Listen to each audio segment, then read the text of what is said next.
Rabbil alamin. Wa bihi nasta'inu ala umuri dunya waddin. Wassalatu wassalamu ala asrafil anbiya'i wal mursalin Sayyidina wa maulana Muhammadin wa ala alihi wa sahbihi ajma'in, amma ba'du. Yang terhormat Kepala SMP Negeri 1 Boy Madang Timur, Ibu Siti Rohani SPD MM. Yang saya hormati Bapak Ibu Dewan Guru beserta staf SMP Negeri 1 Boy Madang Timur, serta rekan-rekan sekalian yang kami cintai dan kami sayangi. Marilah kita panjatkan puji dan syukur atas kehadirat Allah Subhanahu wa Ta'ala yang telah melimpahkan taufik serta hidayahnya kepada kita semua, sehingga pada kesempatan yang baik ini kita dapat hadir dengan keadaan sehat walafiat tanpa halangan suatu apapun. Tak lupa salawat serta salam senantiasa tercurahkan kepada junjungan kita Baginda Nabi Muhammad Sallallahu Alaihi Wasallam yang telah membawa kita dari zaman kegelapan menuju zaman terang benderang, yakni agama Islam.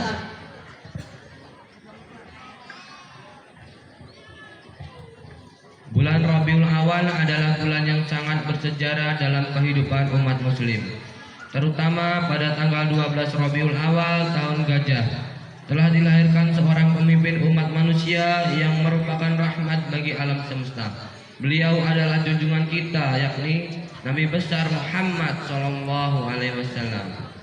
Melalui beliau Allah menunjukkan manusia menuju alam yang penuh dengan cahaya keimanan dan ketakwaan kepada Allah Subhanahu wa Ta'ala. Adanya peringatan Maulid Nabi pada tahun ini memiliki tujuan untuk menanamkan, memupuk dan menambah rasa cinta mahabbah kita kepada Rasulullah Sallallahu Alaihi Wasallam. Mencintai dan menyayangi Nabi Muhammad melebihi dari diri sendiri dan orang tercinta merupakan amalan yang sangat utama, sebagai firman Allah dalam surat Al-Ahzab ayat 6 yang artinya, Nabi itu lebih utama orang-orang mukminin dari diri mereka sendiri.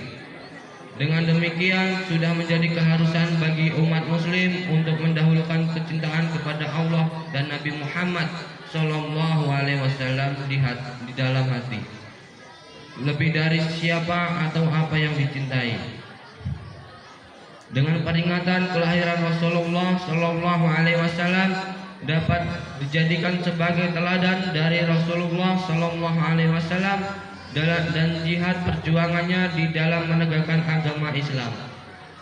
Dalam menyambut dan memperingati Maulid Nabi Muhammad Sallallahu Alaihi Wasallam, marilah kita telusuri dan kita hayati perilaku hidup Rasulullah, yang selanjutnya kita jadikan acuan di dalam aktivitas kita sehari-hari dan berjuang di jalan Allah Subhanahu wa Ta'ala. Allah berfirman di dalam surat Al-Ahzab ayat 21 yang artinya, sesungguhnya pada diri Rasulullah ada teladan yang baik bagimu, yaitu bagi orang yang mengharap Allah dan hari akhir serta banyak berzikir kepada Allah. Dengan kelahiran beliau, dunia menjadi lebih terang dari kegelapan yang melanda hidup, yakni berupa cahaya hidayah yang dapat menembus kegelapan jahiliyah. Bicara tentang peringatan Maulid Nabi yang sedang kita rayakan hari ini, tentu tidak terlepas dari perintah Allah Subhanahu wa Ta'ala kepada setiap hambanya untuk senantiasa memuliakan dan mencintai Nabi Muhammad Sallallahu Alaihi Wasallam. Hal ini telah tertulis dalam surat Al-A'raf ayat 157 yang artinya, yaitu orang-orang yang mengikuti Rasul, Nabi yang ummi, tidak bisa baca tulis, yang namanya mereka dapat tertulis di dalam Taurat dan Injil yang ada pada mereka, yang menyuruh mereka berbuat yang ma'ruf dan mencegah dari yang mungkar, dan yang menghalalkan segala yang baik bagi mereka dan mengharamkan segala yang buruk bagi mereka, dan membebaskan beban-beban dan belenggu-belenggu yang ada pada mereka. Adapun orang-orang yang beriman kepadanya, memuliakannya, menolongnya dan mengikuti cahaya yang terang yang diturunkan kepadanya, mereka itulah orang-orang yang beruntung. Sebagai tanda bukti cinta kita kepada baginda Nabi Muhammad Sallallahu Alaihi Wasallam, mari kita lantunkan salawat badar bersama. Salatullah salamullah ala Toha Rasulillah. Salatullah salamullah ala Yasin Habibillah. Tawassalna bismillah wa bil hadi rasulillah wa kulli mujahidillah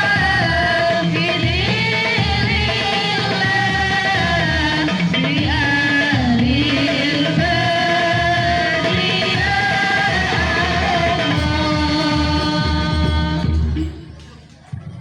Oleh karena itulah kita harus senantiasa mengingat Nabi Muhammad SAW dan melaksanakan segala anjuran yang beliau perintahkan kepada kita sebagai umat muslim.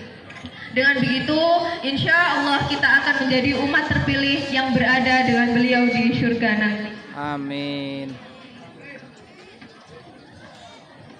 Hadirin yang dirahmati Allah, kedatangan Nabi Muhammad ke dunia untuk memperbaiki akhlak manusia. Syekh Yusuf Qaradawi dalam buku Kaifana Ta'mal Ma'al Quran mengatakan bahwa salah satu tujuan syariat Islam yaitu untuk menyucikan hati manusia dan meluruskan akhlak. Dalam sebuah hadis Rasulullah berkata, sesungguhnya aku diutus hanyalah untuk menyempurnakan dan memperbaiki akhlak manusia. Hadis riwayat Al-Baihaqi.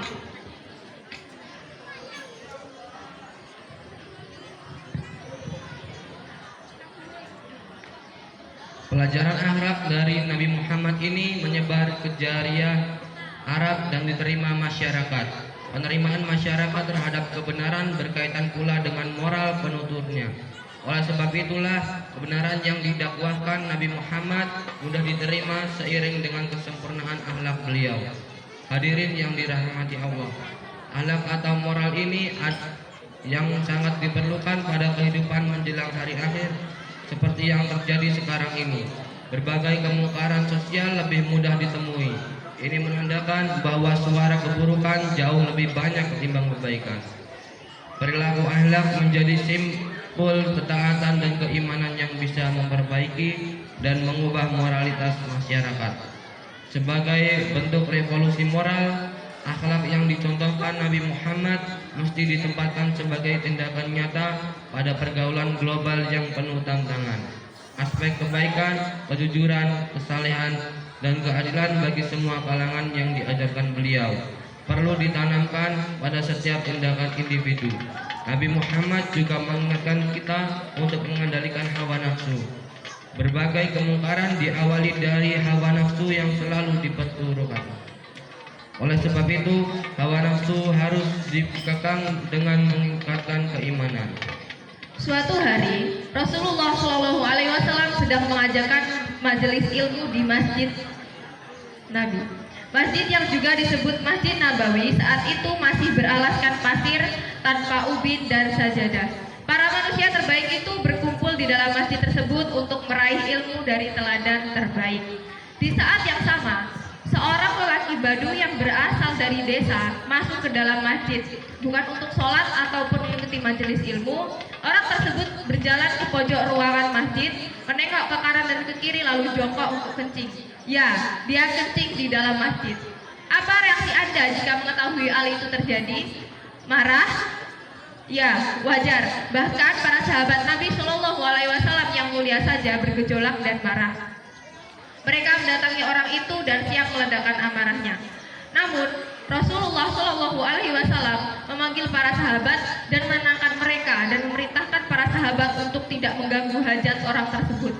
Nabi Muhammad SAW kemudian memanggil orang itu dengan nada yang ramah. Orang Badu yang mengetahui bahwa di sekitarnya sudah dipenuhi dengan hawa amarah berjalan menuju Rasulullah SAW. Ia menilai hanya Nabi Muhammad SAW satu-satunya orang yang tidak menampakkan wajahnya.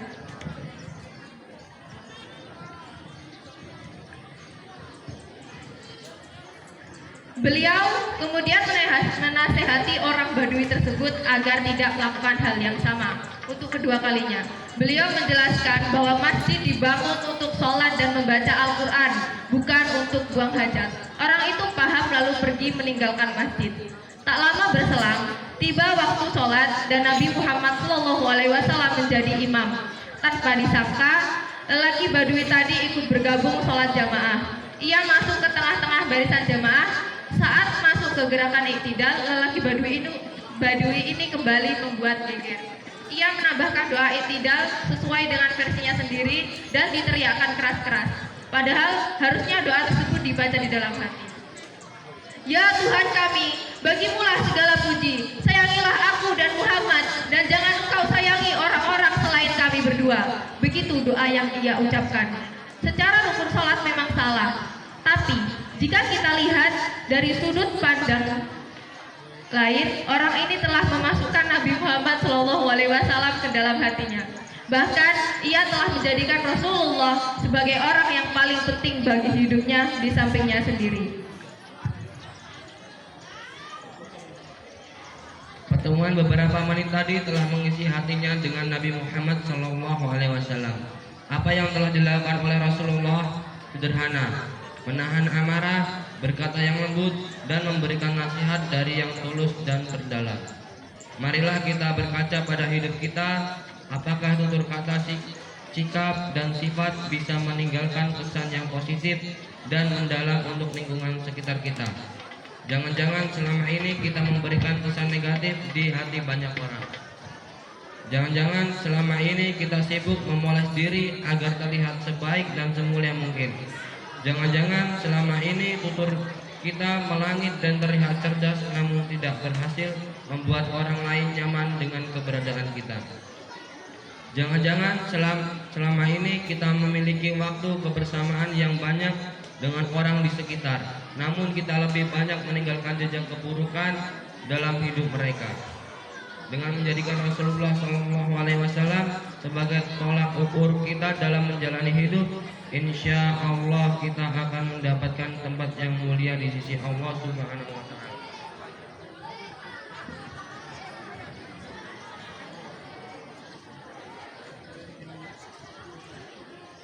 Maka dari itu, dalam momen Maulid Nabi ini, marilah kita terus mencontoh sikap dan sifat Rasulullah SAW sebagai pedoman hidup di dunia. Dengan begitu, semoga Allah Subhanahu wa Ta'ala merahmati kita, melindungi umatnya, dan mengampuni setiap dosa-dosa yang dilakukan manusia. Amin amin ya rabbal alamin. Demikian ceramah yang dapat kami sampaikan. Kurang lebihnya kami mohon maaf yang sebesar-besarnya, dan kepada Allah kami memohon ampun atas perhatian